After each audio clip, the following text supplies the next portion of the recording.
Dr. Stephen Fuller is the head of the Center for Regional Analysis at George Mason University. The consortium contracted with him to do a study of the economic impact of the universities on the Washington area and the District of Columbia. And Dr. Fuller will now present a summary of his findings. Thank you. Well, thank you. This is a sort of an easy topic to talk about, really an important topic. What the presidents and others have said is all true. But most of it focuses on the contributions of these universities to their neighborhoods, to their communities, to the citizens. Universities are a lot more than that, and that's what we focused on in this study. Those of you who have copies can look at the numbers and study this. It isn't something that I can totally convey in just a few words, but I do want to talk about a couple of concepts and then emphasize the importance of what we're talking about today. First is, as we think about universities in the Washington area, we're only reviewing here 14. They're the members of the consortium. There are many other universities here. So in your mind, we're just talking about part of a very important economic sector in the District of Columbia and in the broader Washington area region. If you think hard about universities, what do besides educate students and provide social and cultural benefits to the community? They do a lot of things. They employ a lot of workers. President Knapp mentioned 68,000 workers on these campuses, faculty and staff, full-time, part-time. They actually employ more than that because they employ a lot of students, and they may or may not always be counted in this as part-time students, as part-time workers. $3 billion in payroll. Now, this is money that gets put into the economy, respent, and it supports jobs in retail and consumer services and transportation. It pays for housing. It pays for health services. It cuts across the economy in every way that your spending and my spending might. Students are residents. Faculty are residents. The visitors to the campus, really important. We begin to think about all of the components. So we have payroll. We have the non-payroll spending of universities. Nobody's mentioned that. It was only $2.2 billion last year in purchases of goods and services from vendors, security, housekeeping, landscaping. I don't think we use chalk anymore, but computer software, legal services, accounting services, management services, all sorts of stuff. Capital outlays, $500 million in construction. Last year wasn't a big construction year. We had looked at this several years earlier. This would have been 2 or 3 times that amount, but there's always construction going on campus. And so when we get all done, $5.7 billion in direct spending by universities into the local or Washington area economy. But beyond that, we have 150,000 students. They spend a lot of money. We don't tell the parents how much they spend anymore, but they spend a lot of money. And these universities attracted over 300,000 visitors, non-resident visitors. These are people that came to Washington to do business with the universities. These maybe have been parents that were showing their kids prospective campuses, prospective applicants. These were researchers. These were people coming to conferences. These are people that come in. They look like tourists. If we didn't know the difference, business tourists. They spend the night. They spend money. We also have retirees. We probably don't have a good count of retirees because they sort of vanish after a while. But we capture a large number of the retirees. They live here. 70% of the reported retirees still live in the Washington metropolitan area.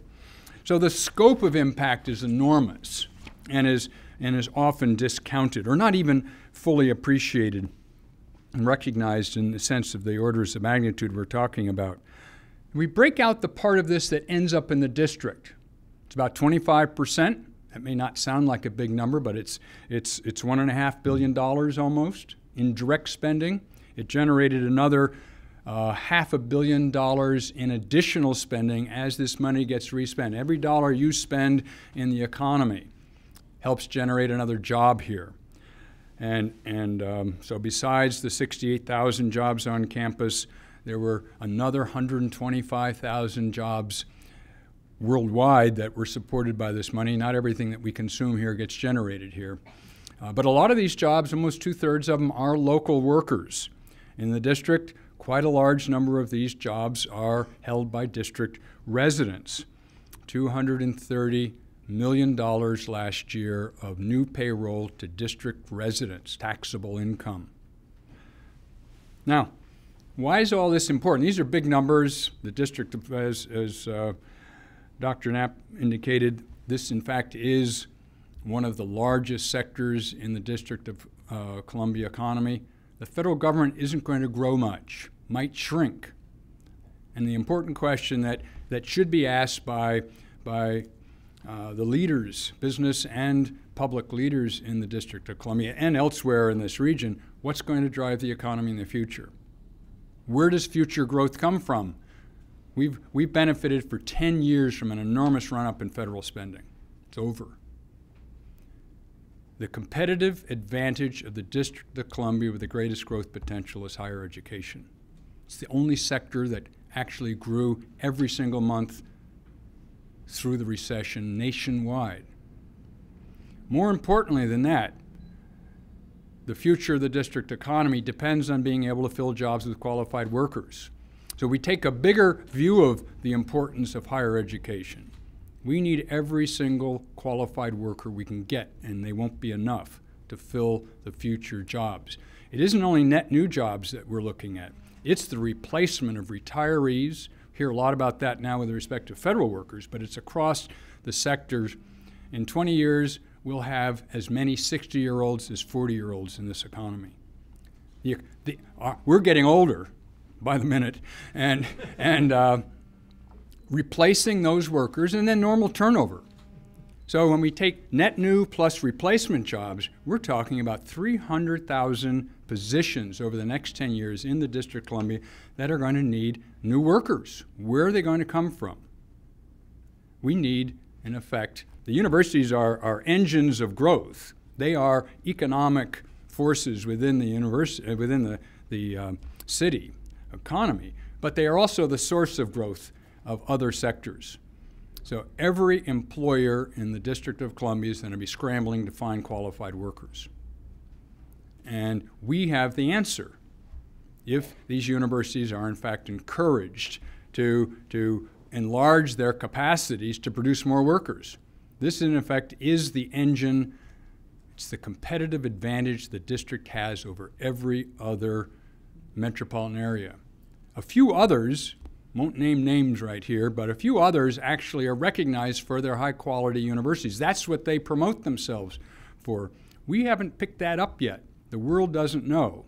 They know certain universities are outstanding universities, but as a collective totality of capacity, it's really important. And so this study actually just gives you a couple more dimensions. Lots of jobs are important, lots of spending, and spending is important. But most important is the future of the workforce of this region and where the qualified workers are going to come from. We have this magnet that attracts people here. 63% of all the students that are enrolled in these universities were not residents before they matriculated. So Pat McGuire is talking about the residents that she serves who are here going to school, which is really important, bringing more people here, qualifying them, making them smart, getting them into these jobs that pay good salaries, keeping them here, growing the economy is sort of the other side of the story. And it needs to be told. Thank you very much. All right. Well, there's a lot of numbers in there. Study it as you wish. The consortium and our universities are available to help answer these questions as we go forward. And we just like to think we're important contributors to the economy of this area. And thank you for coming today. Appreciate it.